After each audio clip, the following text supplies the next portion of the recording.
Hello home makers. ఈరోజు నేను మాట్లాడబోతున్న ఈ విషయం గురించి మాట్లాడాలి అన్నా కూడా చాలా బాధగా ఉంది. ఒక తల్లిగా ఈ విషయం నాకు తెలిసిన తర్వాత నా బాధను అస్సలు చెప్పలేకపోయాను.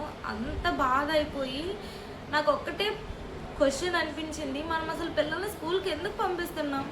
బాగా చదువుకోవాలి అని కదా, మంచి భవిష్యత్తు ఉండాలి అని కదా, మన కళ్ళ ముందు వాళ్ళు ఎదగాలి, మంచి పొజిషన్లో ఉండాలి అని మనం స్కూల్కి పంపిస్తున్నాం. మార్నింగ్ స్కూల్కి వెళ్ళిన చిన్నారి తిరిగి ఇంటికి రాకపోతే మన ఆవేదన ఇంకా మాటల్లోనే చెప్పలేము. ఆ బాబు స్కూల్కి వెళ్ళినప్పుడు అమ్మ వెళ్ళొస్తాను అని చెప్పే వెళ్ళుంటాడు. పేరెంట్స్ కూడా సాయంత్రం ఇంటికి వచ్చేస్తాడు అనే ఒక్క ఆలోచనతోనే ఉండుంటారు. కానీ ఆ బాబు సాయంత్రంకంతా మనకి ఇంకా జీవితంలోనే లేని ఒక జ్ఞాపకంగా మారిపోయాడు అంటే ఆ తల్లిదండ్రుల ఆవేదన వాళ్ళకి తప్పించి ఇంకెవ్వరూ దాన్ని చెప్పలేరు. ఇప్పటికీ నేను ఏ టాపిక్ గురించి మాట్లాడుతున్నానో మీకు అర్థమైపోయి ఉండొచ్చు. ఈ మధ్యనే విశాఖపట్నంలో జరిగిన వన్ టౌన్లో ఒక స్కూల్లో 6 years బాయ్ హోంవర్క్ చేయలేదు అని చెప్పి టీచర్ కొట్టడం వల్ల చనిపోయారు అని ఒక న్యూస్ వస్తుంది కదా. అసలు ఆ న్యూస్లో ఏం జరిగింది? ఒక CCTV ఫుటేజ్ వచ్చింది. నేను అది పక్కన డిస్ప్లే చేస్తున్నాను, చూడండి.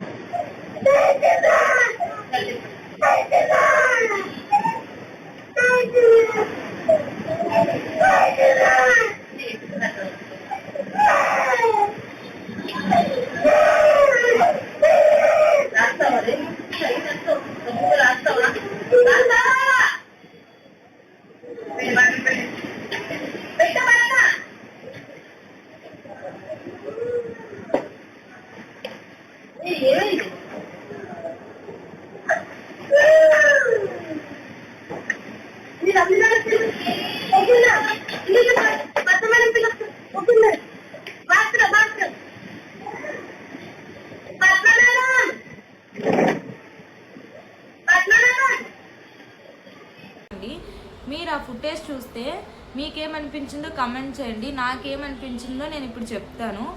టీచరు దగ్గరకు లాక్కొని బట్టలు ఇప్పేశారు. బట్టలు ఇప్పుతున్నప్పుడే ఆ పిల్లాడు వద్దు వద్దు అని గట్టిగా ఏడుస్తున్నారు. మీరు ఈ పక్కన చూడండి, గట్టిగా వాడు ఏడుస్తున్నాడు. వాడు ఏడుస్తున్నా కూడా ఇంకా దగ్గరకు లాక్కొని ఇక్కడ కొట్టంగానే వితిన్ ఫ్రాక్షన్ ఆఫ్ సెకండ్స్లోనే బాబు కింద పడిపోయాడు. ఆ బాబు ఎందుకు చనిపోయాడు? భయంతో చనిపోయాడా? ఎందుకో తెలీదు. వెంటనే CPR చేసి దగ్గరలో ఉన్న KGHకి అయితే ఆ బాబుని తీసుకొని వెళ్తే ఆ వీడియో చూసిన తర్వాత డాక్టర్స్ కార్డియాక్ అరెస్ట్తో చనిపోయే ఛాన్సెస్ ఉన్నాయి, బట్ వీడియో చూసే చెప్పలేము, రిపోర్ట్స్ రావాలి అని చెప్పారు. అది ఎందువల్ల అయినా ఒక తల్లిగా నాకేమనిపించిందో నేను చెప్తున్నాను. పిల్లల్ని స్కూల్కి పంపించిన తర్వాత కొన్నిసార్లు హోంవర్క్ చేయరు. వాళ్ళ ఏజ్ అంతా 6 years. వాళ్ళకి హోంవర్క్ అన్నా కూడా చాలా పెద్ద విషయం. గొడవ చేస్తారు, అల్లరి చేస్తారు, ఏడుస్తారు, మొండిగానే ఉంటారు పిల్లలు.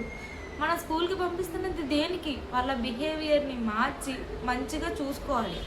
వాళ్ళకి ప్రేమతో చెప్తే ఏదైనా అర్థం చేసుకుంటారు, కానీ కోపంతో కొట్టేసి అయితే కాదు.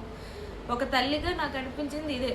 ఇప్పుడు నేను ఈ ఇన్సిడెంట్ చూసిన తర్వాత నా పిల్లల్ని ధైర్యంగా స్కూల్కి ఎలా పంపగలను? స్కూల్కి పంపించేదే వాళ్ళు జ్ఞానం నేర్చుకోవడానికి, అంతేగాని వాళ్ళు కొట్టేసి వాళ్ళ కోపాన్ని పిల్లల మీద చూపించడానికి అయితే కాదు.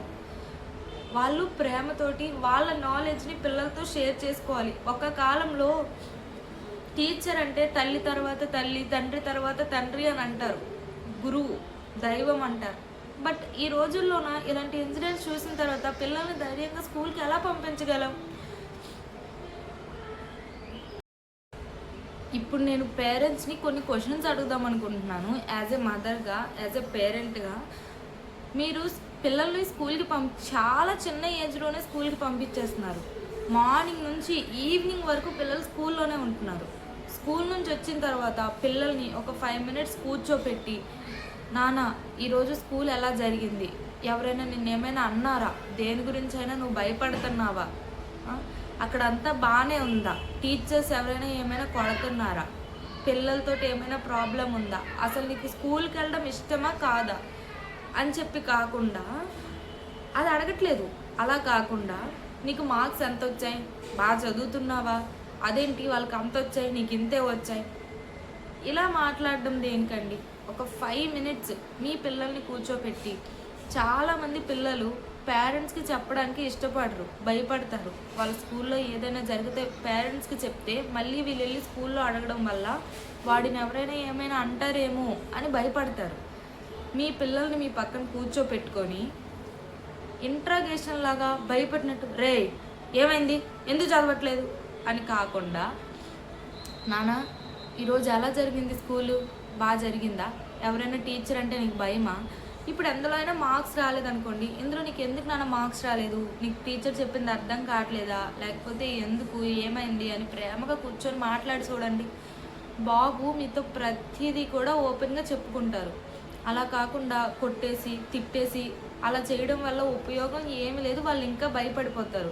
మీరు చేయాల్సింది పిల్లలు ఇంటికి వచ్చిన తర్వాత ఒక 5 మినిట్స్ ప్రశాంతంగా వాళ్ళతో టైం స్పెండ్ చేసి, ఈరోజు స్కూల్లో అంతా బాగుందా, ఎవరైనా అంటే నీకు భయమా, ఏం ప్రాబ్లం లేదు కదా, నీ చెప్పు నేనున్నాను అని ఒక చిన్న ధైర్యం ఇచ్చి చూడండి. పిల్లలు ప్రతిదీ కూడా మీతో ఓపెన్ అప్గా చెప్పుకుంటారు. అలాగే టీచర్స్కి కూడా ఒక మాట, మీరు డిసిప్లిన్గా వాడి పిల్లాడిని పెట్టాలి అనుకోవడం తప్పు కాదు, కానీ ఫిజికల్గా ఆ పిల్లాడి మీద అబ్యూస్ చేయడం మాత్రం చాలా పెద్ద తప్పు. మీకు వాడు ఒక స్టూడెంట్ అయి ఉండొచ్చు, కానీ అదే బాబు ఆ తల్లికి ప్రాణం. కాబట్టి మీరు డిసిప్లిన్గా పెట్టాలి అనుకుంటే ఆ పిల్లాడికి ప్రేమగా చెప్పండి. వినట్లేదా వాళ్ళ పేరెంట్స్కి కంప్లైంట్ చేయండి, కౌన్సిలింగ్ ఇవ్వండి, ప్రిన్సిపల్తో చెప్పండి. అంతేగాని ఫిజికల్గా అయితే పనిష్ చేయడం మాత్రం చాలా పెద్ద తప్పు. ఒక్కసారి ఊహించండి, ఆ తల్లి ఆ బాబు స్కూల్కి వెళ్తున్నప్పుడు లంచ్ బాక్స్ కట్టి, వాటర్ బాటిల్ పెట్టి, యూనిఫామ్ వేసి పిల్లాడిని స్కూల్కి పంపించిన తర్వాత ఇంకా పిల్లాడు లేడు అనే న్యూస్ ఆ మదర్కి తెలిస్తే ఆ గుండె తట్టుకోగలదా ఆ న్యూస్ని? ఆ పరిస్థితి అయితే ఏ తల్లికి రాకూడదు. అందుకే ఈ ఘటన ఇంకొక బాబుకి ఎవరికి ఇలాంటి సిచ్యువేషన్ రాకూడదు. ఒక న్యూస్ స్టోరీ లాగా విని మర్చిపోకుండా, అసలు ఇందులో ఎవరు తప్పు చేసినా సరే వాళ్ళకైతే కన్ఫర్మ్గా శిక్ష పడాలి. అండ్ ప్రతి టీచర్ కూడా ఇలాగే ఉంటారు అని చెప్పలేము. చాలామంది టీచర్స్ ప్రతి స్టూడెంట్ని కూడా సొంత పిల్లల్లా చూసుకొని చాలా డిసిప్లైన్గా చెప్పిన వాళ్ళు కూడా ఉన్నారు. అలాంటి వాళ్ళకి ఇంకా ఇలాగా ఉన్న టీచర్స్ని అయితే మనం ఏం చేయలేము. ఈ ఘటనతోటి ఈ టీచర్దే తప్పు అని కూడా చెప్పలేము, అక్కడ ఏం జరిగిందో మనకు తెలియదు. కాబట్టి నేను పేరెంట్స్కి ఏం చెప్దాము అని అనుకుంటున్నాను అంటే, యాజ్ ఎ కో పేరెంట్గా మన పిల్లల్ని మనం స్కూల్కి పంపించేటప్పుడు ఆ స్కూల్ గురించి మినిమం నాలెడ్జ్ ఉండాలి. అండ్ ఏజ్, పిల్లల్ని ఏ ఏజ్లో స్కూల్లో వేస్తున్నాము, అసలు నవ్వే డేస్లో పిల్లల్ని స్కూల్లో 2 to 3 years లోపే స్కూల్లో వేసేస్తున్నాం. మనకి ఇంటి దగ్గర ఉంటే గొడవ చేస్తున్నాడు అని చెప్పి తీసుకెళ్ళి ఆ స్కూల్లో వేసేస్తున్నాం. అక్కడికి వెళ్ళిన తర్వాత వాడు ఎలా ఉంటాడు, ఏం చదువుతాడు? నాకు 3 years పాప ఉంది. మా పాప మైండ్ సెట్ నాకు తెలుసు. ఒక పావు గంట కూర్చొని చదవలేదు.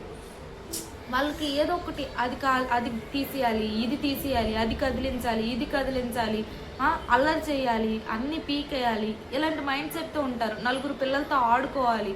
అంతేగాని మనం ఏమీ తెలియని ఏజ్లో తీసుకెళ్ళి స్కూల్లో వేసేసి చదువు చదువు చదువు అనడం వల్ల వాళ్ళకి ఏం యూజ్ ఉండదు. మీరే ఆలోచించండి ఒకసారి. మనం లక్షలకు లక్షలు పోసి ఆ స్కూల్కి పంపిస్తున్నాము. అక్కడ మన పిల్లలు ఎలా ఉంటున్నారో తెలీదు, వాళ్ళు ఎలా చూసుకుంటున్నారో తెలీదు. మనకి ఏమంత అవసరం చెప్పండి? పిల్లలకి మినిమం 4.5 years వచ్చేంత వరకు మన దగ్గర పెట్టుకొని భద్రంగా మనమే చూసుకొని మంచి చెడ్డలు నేర్పించుకొని చిన్న చిన్న బేసిక్స్ మనం నేర్పించుకొని చూసుకోవచ్చు కదా. పాతకాలంలో ఏం స్కూల్స్ ఉన్నాయండి చెప్పండి? ఇప్పుడు కదా ఎల్కేజీలు యూకేజీలు మన అవసరాన్ని వాళ్ళు క్యాష్ చేసుకుంటున్నారు. అప్పుడు ఏం స్కూల్స్, అప్పుడు ఏం ఎల్కేజీలు యూకేజీలు ఉన్నాయి? అన్నీ ఇప్పుడు వచ్చినవి. కానీ గవర్నమెంట్ దీని గురించి సీరియస్గా యాక్షన్ తీసుకోవాలి. మినిమం 4 to 5 years వచ్చేంత వరకు ప్రైవేట్ స్కూల్లో అడ్మిషన్స్ ఇవ్వకూడదు అని, పైకి చాలా స్కూల్స్ అడ్మిషన్స్ ఇవ్వలేదు అని చెప్పినా డబ్బులు ఇస్తాము అని చెప్తే 2.5 yearsకి అడ్మిషన్స్ ఇచ్చేసే స్కూల్స్ కూడా ఉన్నాయి. మినిమం నాలెడ్జ్ లేని టీచర్స్ని పెట్టుకునే స్కూల్స్ కూడా ఉన్నాయి. మీరు గవర్నమెంట్ స్కూల్స్కి ఎలా అయితే బాధ్యత తీసుకుంటున్నారో ప్రైవేట్ స్కూల్స్కి కూడా అలాగే బాధ్యత తీసుకోవాలి. 4 to 5 years రావాలి కన్ఫామ్గా పిల్లలకి స్కూల్లో అడ్మిట్ చేయాలి అంటే. అప్పుడే ఈ పేరెంట్స్ అయినా సరే ఆగుతారు. లేదు అంటే 2 years 3 years స్కూల్లో తీసుకెళ్ళి వేసేస్తున్నారు చదువుకోరా అని. వాళ్ళు చదువుకోమని డబ్బులు కట్టేస్తారు. మనకి ఇంటి దగ్గర గోల ఉండదు, పిల్లలు అక్కడ ఉంటారు అని చెప్పి మనం ఆలోచిస్తున్నాం. బట్ ఇది ఎంతవరకు కరెక్ట్ అంటారు? మీరే ఒకసారి ఆలోచించండి. అందుకే మనం పిల్లల్ని ఏ స్కూల్కి పంపించినా కూడా ఆ స్కూల్ ఎలా ఉంది, మేనేజ్మెంట్ ఎంత అర్హత ఉన్నవాళ్ళు, ఆ స్కూల్లో సీసీటీవీది ఫెసిలిటీ ఉందా లేదా, వాళ్ళ మేనేజ్మెంట్ పిల్లల్ని ఏమైనా ఫిజికల్గా అబ్యూజ్ చేస్తే మనం ఎవరికి కంప్లైంట్ చేయాలి, పిల్లలు సిక్ అయితే వెంటనే మనకి ఇన్ఫామ్ చేస్తారా లేదా, ఇలాంటివన్నీ కూడా మనం పిల్లల సేఫ్టీ గురించి ఆలోచించి ఆ స్కూల్లో జాయిన్ చేయాలి. నేను ఈరోజు ఈ వీడియో ఒక యూట్యూబర్గా చేయట్లేదు, ఒక తల్లిగా చేస్తున్నాను. పిల్లలకి మంచి ఎడ్యుకేషన్ కావాలి, కానీ దానికంటే ముందు పిల్లలకి సేఫ్టీ కావాలి. పిల్లలకి మార్క్స్ అవసరం, కానీ ప్రాణం కంటే కూడా మార్క్స్ ఇంపార్టెంట్ కాదు. హోంవర్క్ కావాలి, కానీ పిల్లలు భయపడేంతగా కాదు. పిల్లలు డిసిప్లైన్గా ఉండాలి, కానీ దాన్ని ఫిజికల్ పనిష్మెంట్ ఇచ్చి తెప్పించకూడదు, ప్రేమగా చెప్పుకోవాలి. నా బిడ్డని స్కూల్కి పంపించాను కానీ ఇంకా తిరిగి రాలేదు అని చెప్పాల్సిన పరిస్థితి ఇంకా ఎవ్వరికి రాకూడదు ఆ సిచ్యువేషన్. ఇంకా మనం ఇంకా ఇలాంటివి విషయాలు ఇంకా ఎన్ని విన్న తర్వాత యాజ్ ఎ పేరెంట్స్గా మనం మారుతాము. ఈ క్వశ్చన్స్కి అన్నిటికి మనందరం కలిసి అయితే సమాధానం వెతుక్కోవాలి.